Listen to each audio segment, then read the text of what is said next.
Today we're working on a 2011 Yukon and it needs rear brakes, so we're doing pads and rotors. We already did one side just to learn how to do it, and this is what is left of the pad, the inner pad. Squeaker's totally gone. There is no brake material left. We're just down to the roots there. And then here's what a new pad looks like for all you crazy cats and kittens out there.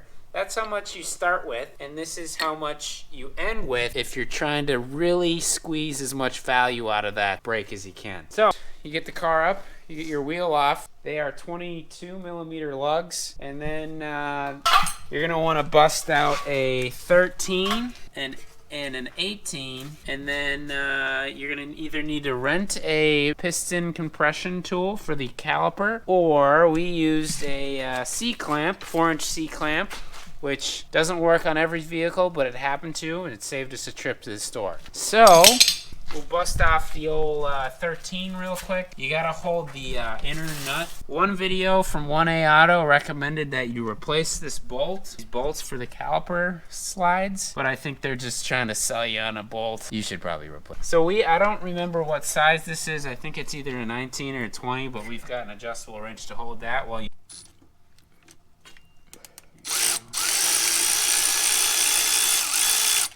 on the bottom.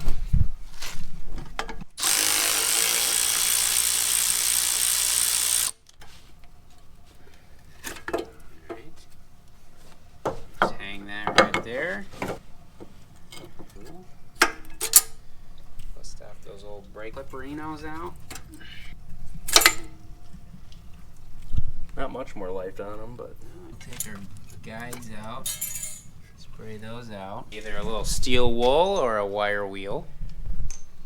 And we'll tackle these 18s, and that'll allow us to get the rotor off.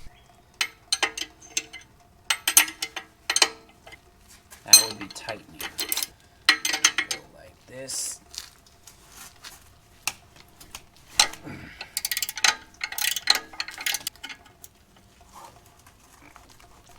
Oh, I almost just freaking smashed my knuckle. Slap the old rotor off. If it's stuck, you can get bolts to press it out. But fortunately, this rotor, the inside of this, get the dust and grime out of there. We pop our new rotor on.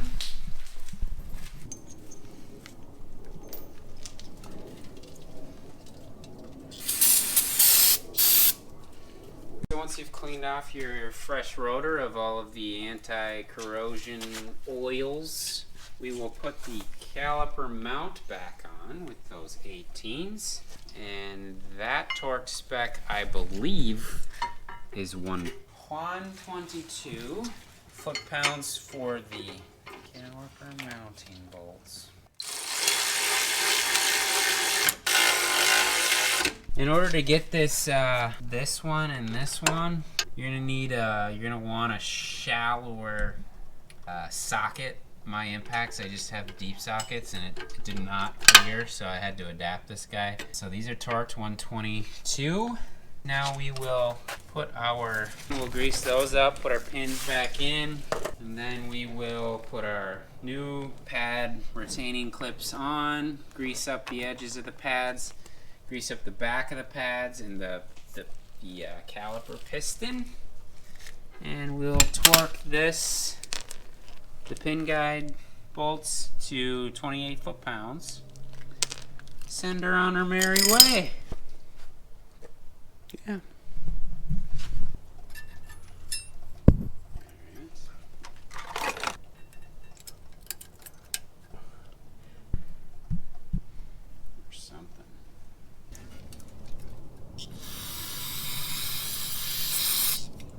Alright, so one of the tricks to this is you use a brake pad so that you can center the force on the middle of that caliper, or else it'll want to go in cockeyed and you'll fight it the whole time. And as you can see, it spins in nice and free. And that's just so that the piston clears the new pads because they have 99% more material than the other ones.